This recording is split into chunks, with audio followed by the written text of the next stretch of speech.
Welcome back everyone. इस video में हम लोग जो है बीएमसी का एक जो एग्ज़ाम पैटर्न है उसके बारे में हम लोग चीज़ें डिस्कस करने वाले हैं। तो बीएमसी का एग्ज़ाम पैटर्न जो है वो इस तरीके से है कि इनका जो पेपर है ना, इनका जो पेपर है वो सिविल वालों का अलग पेपर बनता है। बाकी इलेक्ट्रिकल और मैकेनिकल का पेपर जो है वो कंबाइन बनता है। तो सिविल वालों को उतनी दिक्कत है नहीं क्योंकि उनका जो है वो सेपरेट है। बट इलेक्ट्रिकल और मैकेनिकल वालों को थोड़ी दिक्कत है क्योंकि यहाँ पे जो पेपर है वो कंबाइन होने वाला है ना, यानी मैकेनिकल वालों को इलेक्ट्रिकल भी पढ़ना है और इलेक्ट्रिकल वालों को मैकेनिकल भी पढ़ना है।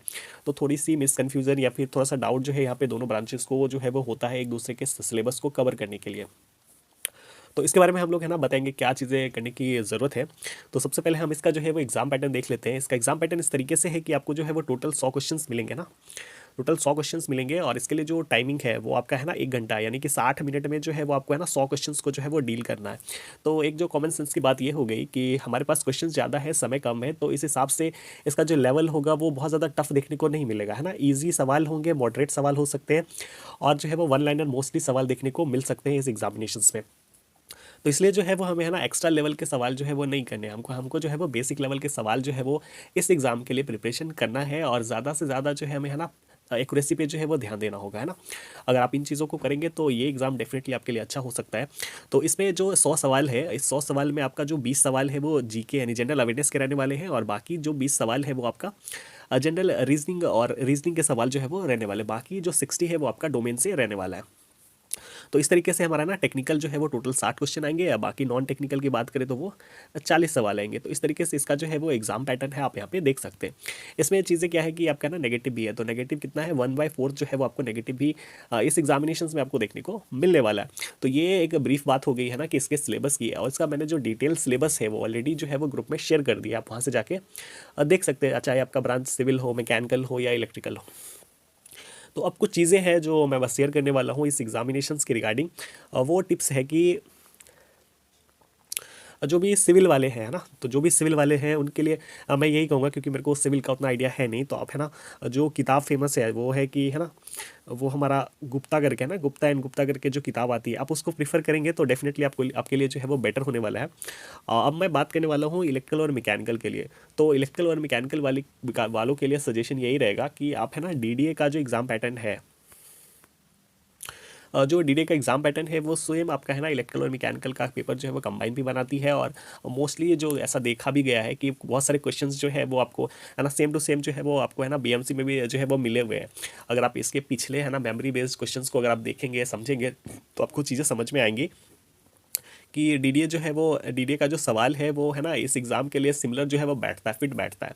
तो आपको क्या करना चाहिए, अगर आप इलेक्ट्रिकल से है या मैकेनिकल से है, तो आपको है ना डीडीए के जो पीवाईक्यूज़ वगैरह है आपको उसको एनालिसिस करना चाहिए ना। तो उससे आप जो है आपको है ना एक बेसिक आइडिया जो है वो मिल जाएगा कि किस तरीके का जो है वो पेपर होता है, क्या लेवल रहता है ना। तो इससे और भी चीज़ों की क्लैरिटी जो है वो आपके पास हो जाएगी।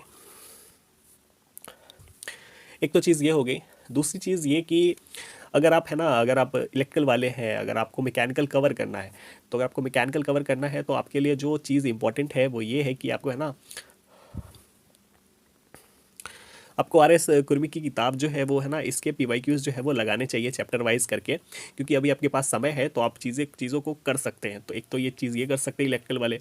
और अगर आप मैकेनिकल वाले हैं ना, अगर आप मैकेनिकल वाले हैं और आपको चीज़ें कवर करनी है तो इसके लिए वी के मेहता की जो किताब आती है ऑब्जेक्टिव की वो बेस्ट है। और उतना जो है वो आपके लिए सफिशियंट है ना, इस एग्ज़ाम के लेवल के अनुसार भी जो है वो किताब जो है वो मेरे हिसाब से बेस्ट है इस एग्ज़ाम को कवर करने के लिए। तो अगर आप इलेक्ट्रिकल मैकेनिकल वाले हैं तो है ना आपको जो है वो इन दोनों किताब है ना, एक तो आर एस कुर्मी की किताब और दूसरा हमारा वी के मेहता की किताब। तो इसके टॉपिक्स जो इसके जो भी ऑब्जेक्टिव वगैरह आप उसको ना एक बार जो है वो देख सकते हो, इनके जो भी इंपॉर्टेंट टॉपिक्स हैं। अब इनको देखना कैसे है, इनको इस तरीके से देखना है कि आपको है ना पीवाईक्यू एनालिसिस करना है। डीडी के जो भी एग्जामिनेशंस वगैरह होते हैं उनके अगर आप पीवाईक्यू भी एनालिसिस करोगे तो आपको चीज़ें जो है वो एक तरीके से समझ में आ जाएंगी कि ये जो है वो हमारे लिए इंपॉर्टेंट है। अब इसका मतलब ये हुआ कि अगर हम है ना इलेक्ट्रिकल वाले हैं तो हमें इलेक्ट्रिकल का तो एनालिसिस करना नहीं होता, हमें क्या करना है मैकेनिकल का एनालिसिस करना है। तो मैकेनिकल के जो जो टॉपिक्स इंपॉर्टेंट लगे उसको आपको क्या करना है, नोट डाउन कर लेना है और उसके जो है वो ऑब्जेक्टिव जो है वो हमारा है ना आर एस कुर्मी की किताब से जो है वो कर लेना है। तो इस तरीके से चीज़ें करेंगे तो हम जो है वो चीज़ों को जल्दी जो है वो कवर कर सकते हैं। इसी तरीके से अगर हम लोग है ना मैकेनिकल वाले हैं। तो अगर हमको इलेक्ट्रिकल्स जल्दी कवर करना है तो हम लोग है ना उसके PYQ का एनालिसिस कर लेंगे, हमें जो भी इंपॉर्टेंट चीज़ें लगेंगी उसको हम लोग है ना BK मेहता की किताब से उसको कवर कर लेंगे। तो इस तरीके से करेंगे तो डेफिनेटली जो है वो चीज़ें हमारे लिए आसान हो जाएगी। अब बहुत सारे लोगों को दिक्कत है कि मैं मैकेनिकल से हूँ, मेरे को इलेक्ट्रिकल में थोड़ी दिक्कतें हो रही हैं। तो जिस तरीके से मैंने सिलेबस देख भी लिया है, आप भी जाके सिलेबस देख सकते हो। तो उसमें कुछ कुछ चीज़ें हैं जिससे सवाल बनते हैं, वो है हमारा है ना बेसिक इलेक्ट्रिकल इंजीनियरिंग। और सिलेबस में देखेंगे तो फंडामेंटल करके लिखा हुआ है। इसमें जो भी चीज़ें हैं आपने 11 12 में भी चीज़ें पढ़ी हैं, तो यहाँ से सवाल जो है वो डेफिनेटली बनते हैं, चाहे वो इंडक्टर हो, कैपेसिटर हो, स्टार डेल्टा हो, है ना, 3 फेज कनेक्शंस हो, या फिर एक्टिव पावर हो, एपरेंट पावर हो। तो इससे सवाल बनते हैं, आप इसको इस टॉपिक को अच्छे से कवर करना है। और दूसरी चीज़ है कि है ना हमारा पावर सिस्टम,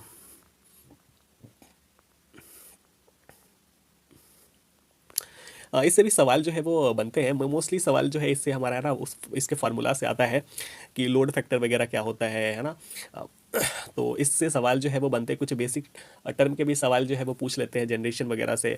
कुछ आपका बहुत इजी इजी सवाल भी जो है वो पूछ लेते हैं, जिससे स्किन इफेक्ट वगैरह से बेसिक बेसिक सवाल आता है। कुछ स्विचगर से भी एक आध सवाल जो है वो आ जाता है हमारा, है ना, एयर सर्किट ब्रेकर वगैरह से या वैक्यूम सर्किट ब्रेकर से। तो इसके जो है वो कुछ सवाल जो है वो आपको करने चाहिए। तीसरा जो इंपॉर्टेंट चीज़ है वो मशीन है। तो मशीन में जो है ना आपको डेप्थ तो पढ़ना है नहीं, आपको ना बेसिक बेसिक जो है वो ऊपर ऊपर से जो है वो चीज़ें देख लेनी। जैसे मैक्सिमम एफिशिएंसी का फार्मूला क्या होता है, DC जो है वो आपने तो कहीं ना कहीं 9 10 में भी जो है वो DC के बारे में पढ़ा होगा, उसका कंस्ट्रक्शन वगैरह, उसमें क्या चीज़ें होती है। तो वो चीज़ें आपको डेफिनेटली आती होंगी। थोड़ी बहुत चीज़ें हैं वो सिंक्रोनस का, वो आप है ना ऊपर से जो आप नॉर्मल सी चीज़ें पढ़ लेंगे तो आपका जो है वो कवर हो जाएगा इस एग्जामिनेशंस के लिए। बाकी जो चीज़ें हैं वो हमारा एक है इलेक्ट्रॉनिक्स। तो इलेक्ट्रॉनिक्स भी आपने जो है वो पढ़ा ही होगा 11 12 में कि P टाइप जो होता है क्या होता है, N टाइप क्या होता है। तो ये बेसिक चीज़ें जो है वो आपको पढ़ने की ज़रूरत है। इसके अलावा जो चीज़ें हैं वो हमारा एक आता है मेजरमेंट। तो मेजरमेंट में कुछ कुछ चीज़ें हैं जो है ना जो कॉमन्स हैं, जो इलेक्ट्रिकल के लिए भी कॉमन है, मैकेनिकल वाले भी वो चीज़ें पढ़ते हैं। तो वो आपको कवर करना होगा। तो वो चीज़ें कहीं ना कहीं चीज़ें हो जाएंगी। इसके बाद एक लास्ट हमारा आता है इलेक्ट्रिकल में, वो हमारा है UEE, है ना। UEE या एस्टिमेटिंग कॉस्टिंग कहें तो UEE में जो चीज़ें हैं वो हमारा है इल्यूमिनेशन। अगर आप इल्यूमिनेशन का जो भी लॉ है, दो ही तो लॉ है, एक कोसाइन और लैम्बर्ट जो लॉ है, ये दो लॉ अगर आप पढ़ लेंगे तो इससे जो क्वेश्चन आएंगे वो आप जो है वो सॉल्व कर लोगे। और मोस्टली सवाल जो है वो आपको देखने को मिलेंगे वो इलेक्ट्रिकल फंडामेंटल से सवाल जो है वो देखने को मिलेंगे। तो इस तरीके से चीज़ें हैं, अगर आप करेंगे तो आपको डेफिनेटली जो है वो फ़ायदा मिलेगा। दूसरी चीज़ ये है कि इसका जो नॉन टेक का सेक्शन आप यहाँ पे देख सकते हैं, जो 40 नंबर का नॉन टेक का सेक्शन है, आपको इस पर जो है वो है ना मैक्सिमम स्कोर करना होगा। ये इसलिए मैं कह रहा हूँ क्योंकि अगर आप यहाँ पे फोकस करेंगे ज़्यादा तो हो सकता है अगर आप इलेक्ट्रिकल वाले हैं तो मैकेनिकल का सवाल नहीं आता होगा, ऐसा हो सकता है, डेफिनेटली हो सकता है। तो यहाँ पे आपको थोड़ा सा रिलैक्स जो है वो फील होगा अगर, क्योंकि यहाँ पे अगर आप मैक्सिमम स्कोर करेंगे तो हालांकि जो पेपर का लेवल आएगा या फिर जो कंपटीशन रहेगा वो तो टफ ही रहेगा, हमें मैक्सिमम कवर करना है। और फिर भी जो है इस तरीके से हम चीज़ें सोचे करें तो हमारे लिए है ना यूज़फुल होने वाला है। तो दिस वाज ऑल अबाउट है ना BMC JEE।